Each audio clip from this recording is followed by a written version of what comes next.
प्रिय विद्यार्थियों, मैं मुकेश जोशी एसरा कॉलेज पाली की ओर से आज मैं एक नया प्रश्न उत्तर की शुरुआत करने जा रहा हूं।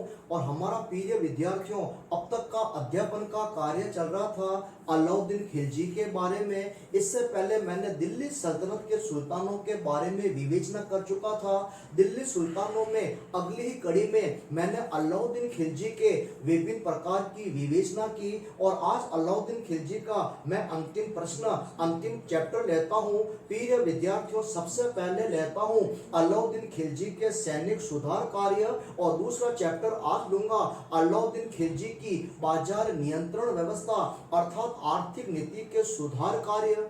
प्रिय विद्यार्थियों, अलाउद्दीन खिलजी के सैनिक सुधार कार्य। पॉइंट नंबर 1, अलाउद्दीन खिलजी दिल्ली का प्रथम सुल्तान था जिसने स्थायी सेना का गठन किया। याद रखना, 2 अंक का प्रश्न भी पूछते हैं। सर्वप्रथम दिल्ली के किस सुल्तान ने स्थायी सेना का गठन किया?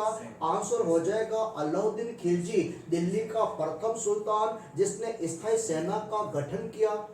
इतिहासकार फरिश्ता लिखता है अलाउद्दीन खिलजी की स्थायी सेना की संख्या 4,75,000 थी। उस जमाने में अलाउद्दीन के सैनिकों की संख्या कितनी थी? 4,75,000।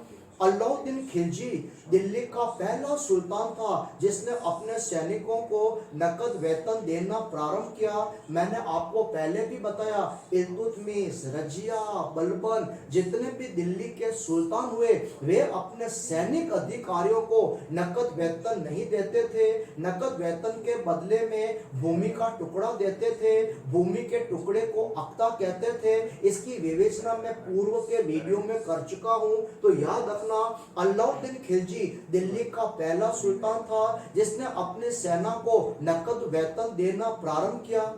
अलाउद्दीन खिलजी अपने एक सैनिक को साल में एक बार प्रति वर्ष 234 टन का वेतन देता था।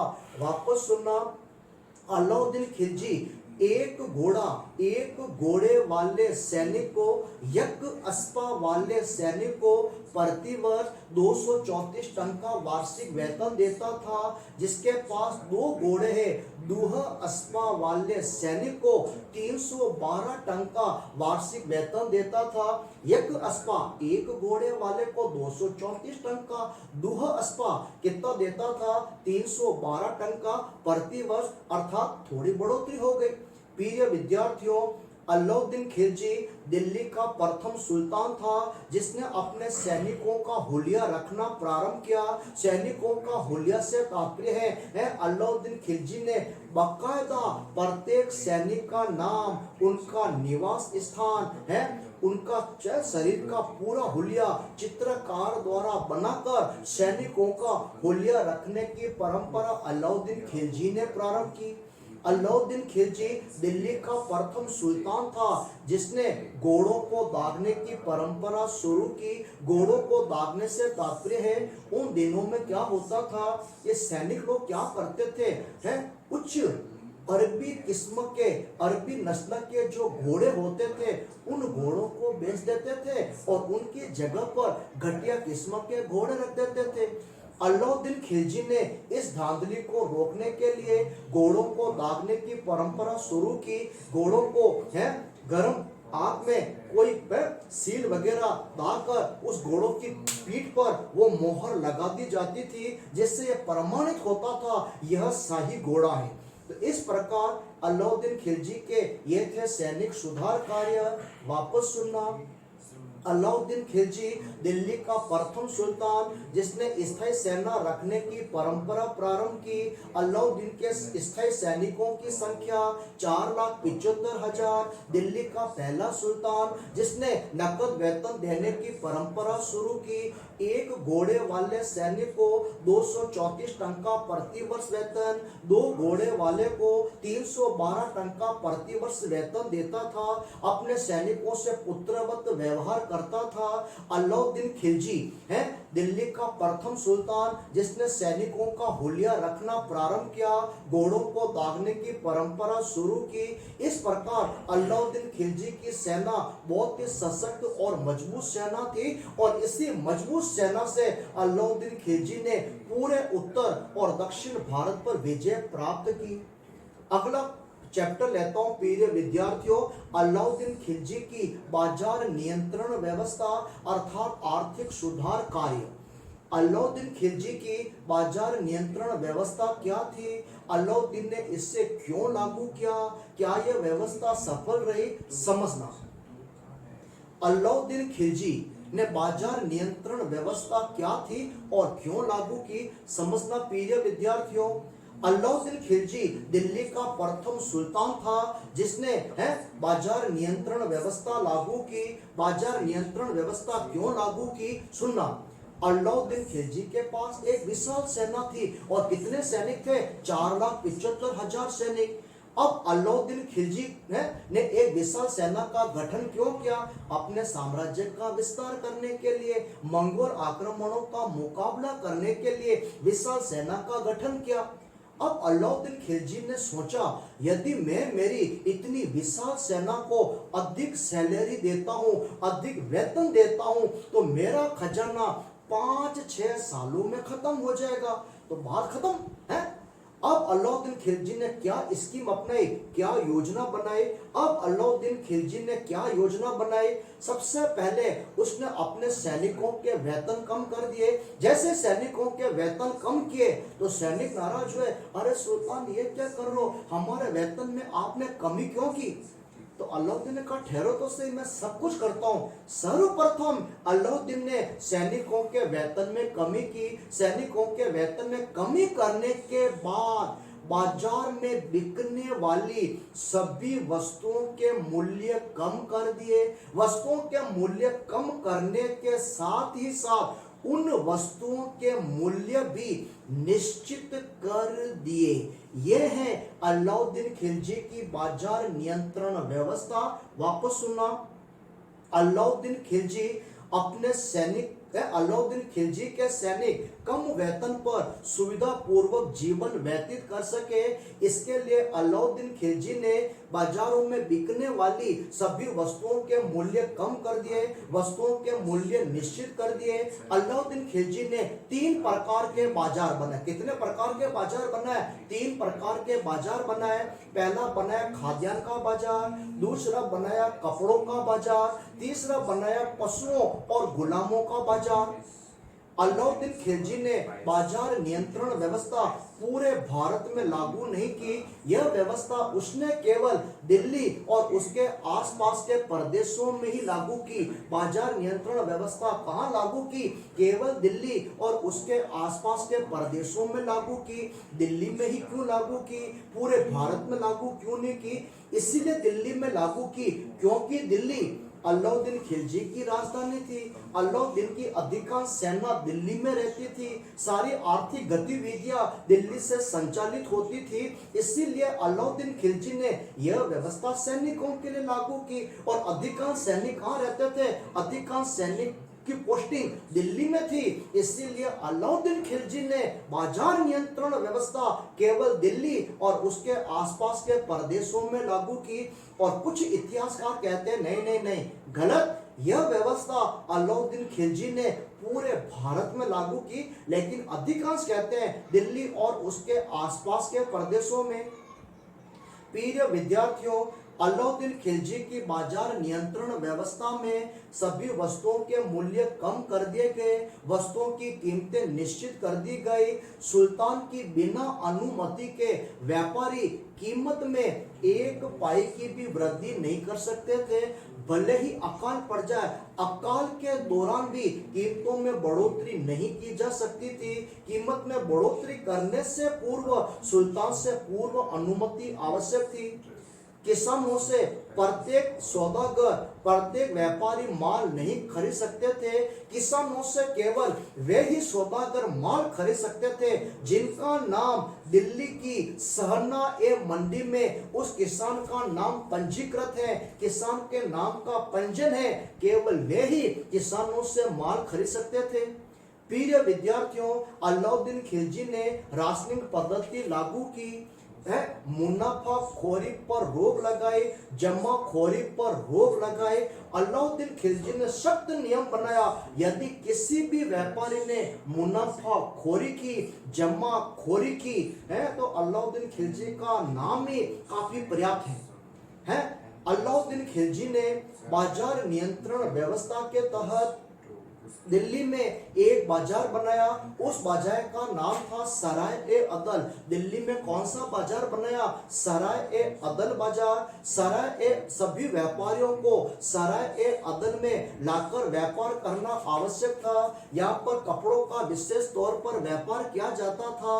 प्रिय विद्यार्थियों, सराय-ए-अदल में सभी वस्तुएं निश्चित मूल्य पर बेची जाती थी। कोई भी व्यापारी विद्यार्थी क्या कहते हैं कि साहब हम तो राजस्थान के व्यापारी हैं, पंजाब के व्यापारी हैं, हम क्या करेंगे? सराय-ए-अदल बाजार जाएंगे, वहां से सस्ती दरों पर सामान खरीदेंगे और राजस्थान में आकर महंगी दरों पर बेचेंगे। नहीं नहीं नहीं नहीं नहीं, अलाउद्दीन खिलजी का नियम और कानून बहुत ही सख्त था। सराय-ए-अदल में व्यापार करने वाले व्यापारियों को व्यापार करने का परमिट दिया जाता था। जो व्यापारी हैं या ग्राहक वहां पर माल खरीदने के लिए आते थे, उस पर भी पर्याप्त निगरानी रखी जाती थी।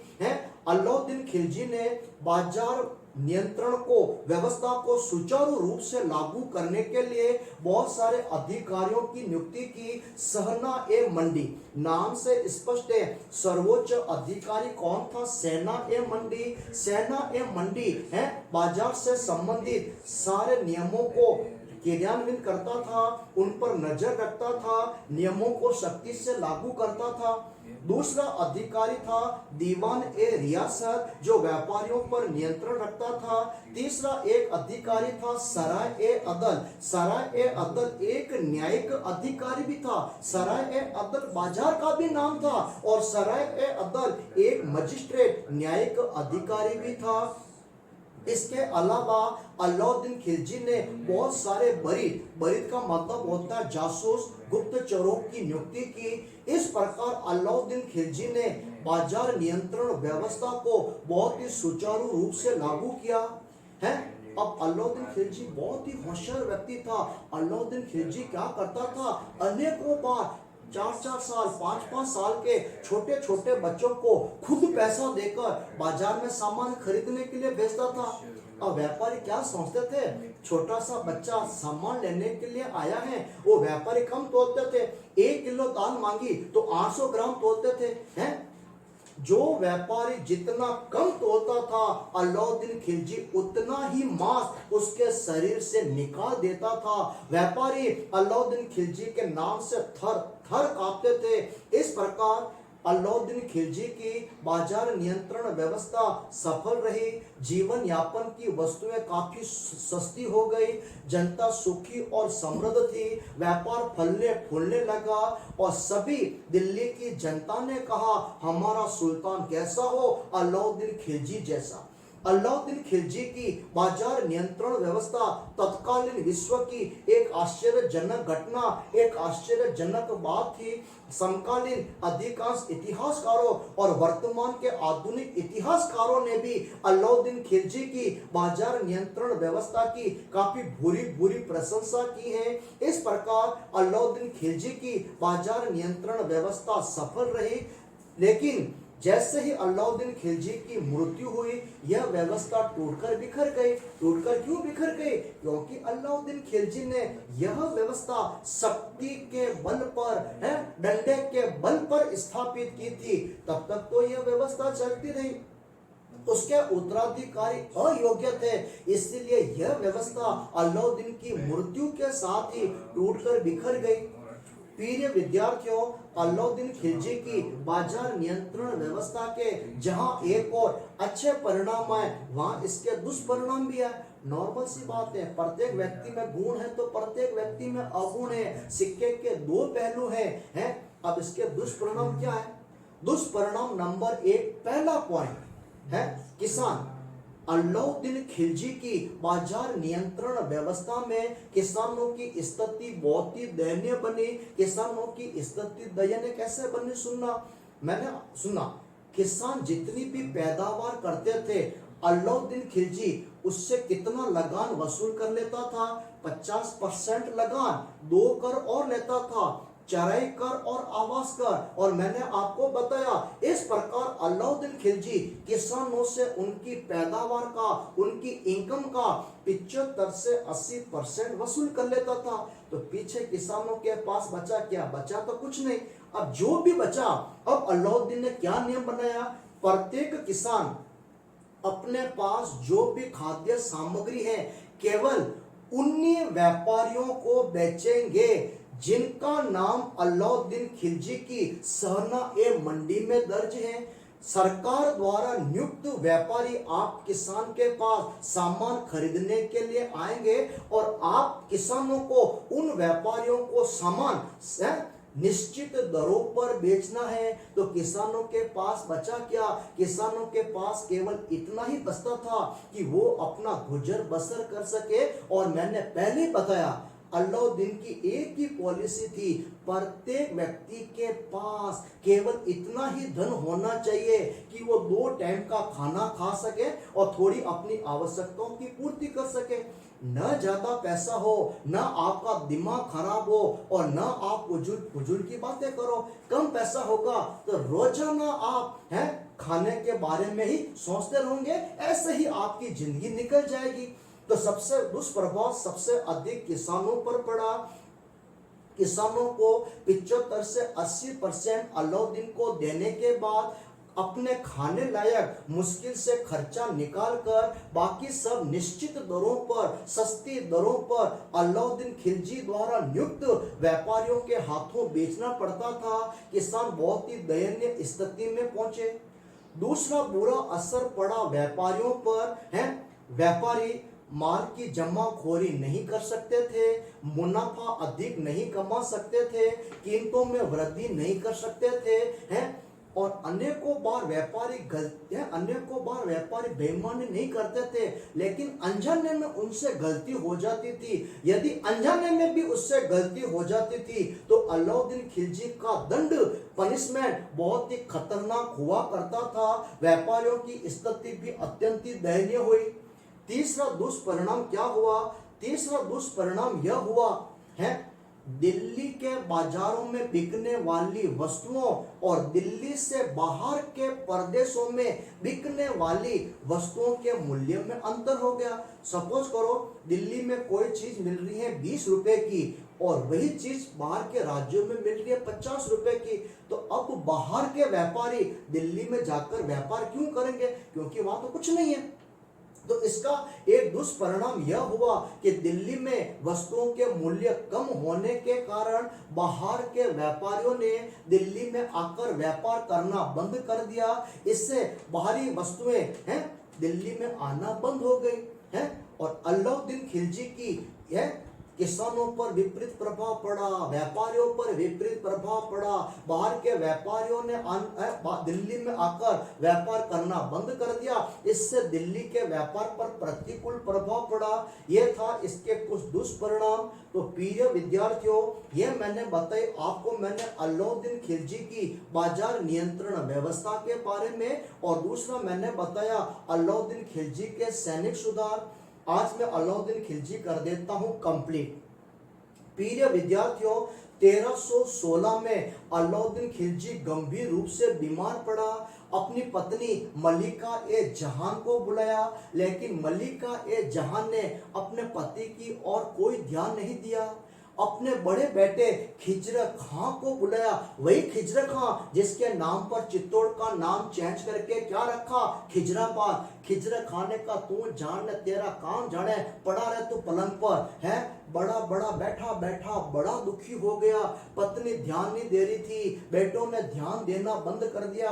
अब ध्यान देंगे भी क्यों? जिंदगी भर तो आप यहाँ से वहां दौड़ते रहे, गलत काम करते रहे, तो बैठे बैठे आप परिणाम भुगतो। फिर उसने अपने सेनापति मलिक काफूर को बुलाया।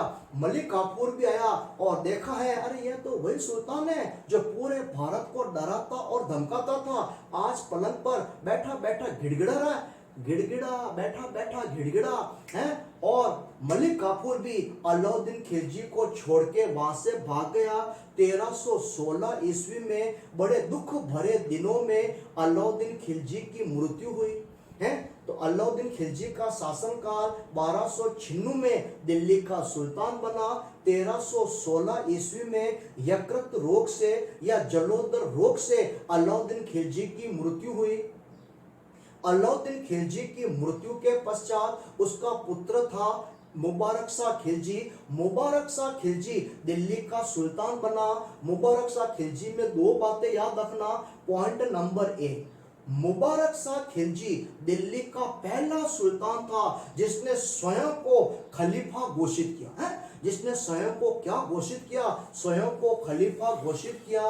राजस्थान के भरतपुर में बयाना में उषा मस्जिद का निर्माण कराया। और मुबारक शाह खिलजी में दूसरा पॉइंट याद रखना, मुबारक शाह खिलजी के शासन काल में दक्षिण भारतीय राज्य देवगिरी का शासक कौन था? हरपाल सिंह। मैंने बताया था पहले आपको, हरपाल सिंह ने विद्रोह किया।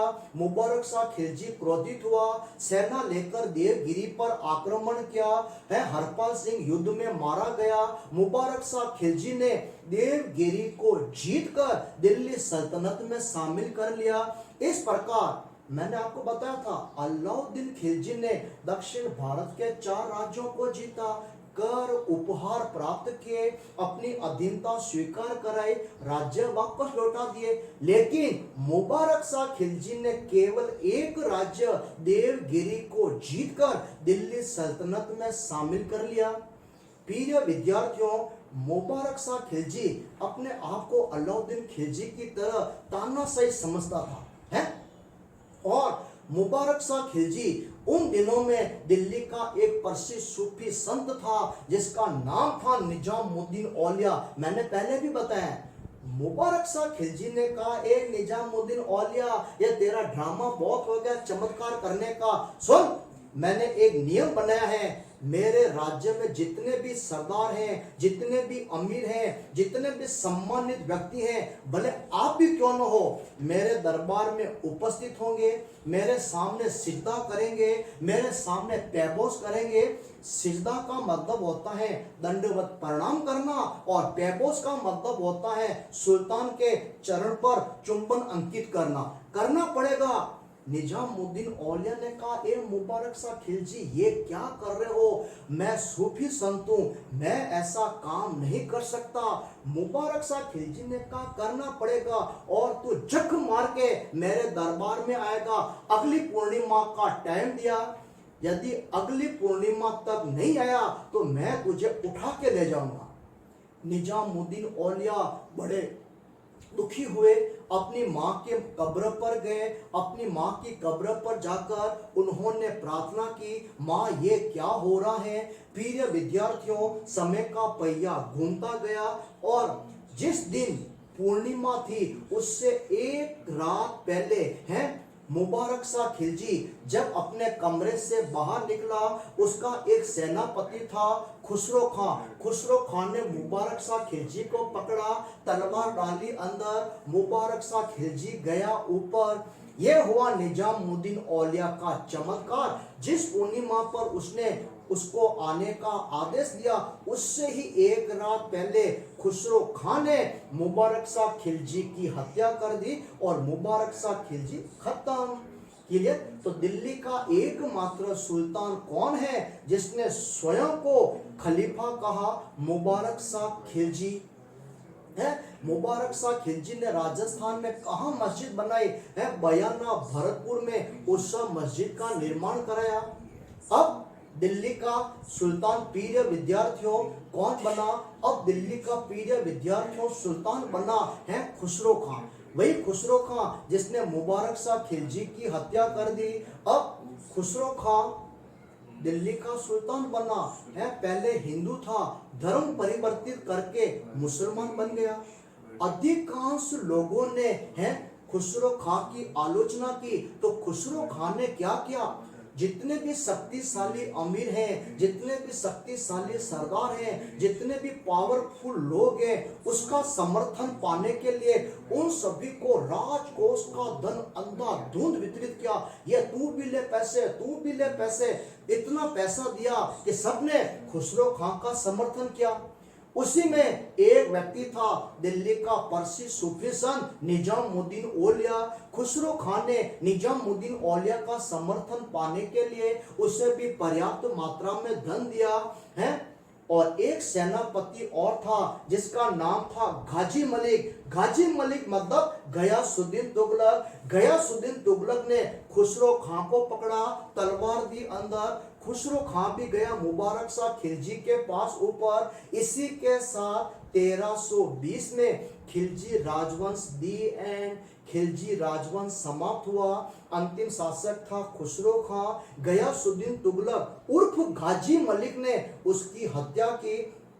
इस प्रकार दिल्ली सल्तनत पर शासन करने वाला पहला राजवंश था गुलाम वंश, 1206 से लगाकर 1290, और खिलजी वंश का समय अवधि रहा 1290 से लेकर 1320 तक। खिलजी वंश का पहला सुल्तान जलालुद्दीन खिलजी 1290 से 1296। दूसरा सुल्तान अलाउद्दीन खिलजी 1296 से 1316। उसके पश्चात सुल्तान बना मुबारक शाह खिलजी, और अंत में कौन बना, खुसरो खां। ये अल्प समय के लिए शासक बने। इसी के साथ सबसे कम समय तक दिल्ली सल्तनत पर किसने शासन किया, खिलजी राजवंश सबसे कम समय तक केवल 30 वर्षों तक शासन किया। प्रिय विद्यार्थियों, तो आज मैंने आपको विवेचना कर ली है खिलजी राजवंश के बारे में। अगले अध्याय में, अगले में ऑनलाइन क्लासेज में आपको खिलजी वंश से संबंधित जितने भी 20-20 शब्दों के प्रश्न उत्तर बनते हैं उनकी मैं आपके समक्ष विवेचना कर दूंगा। प्रिय विद्यार्थियों, थैंक यू, धन्यवाद।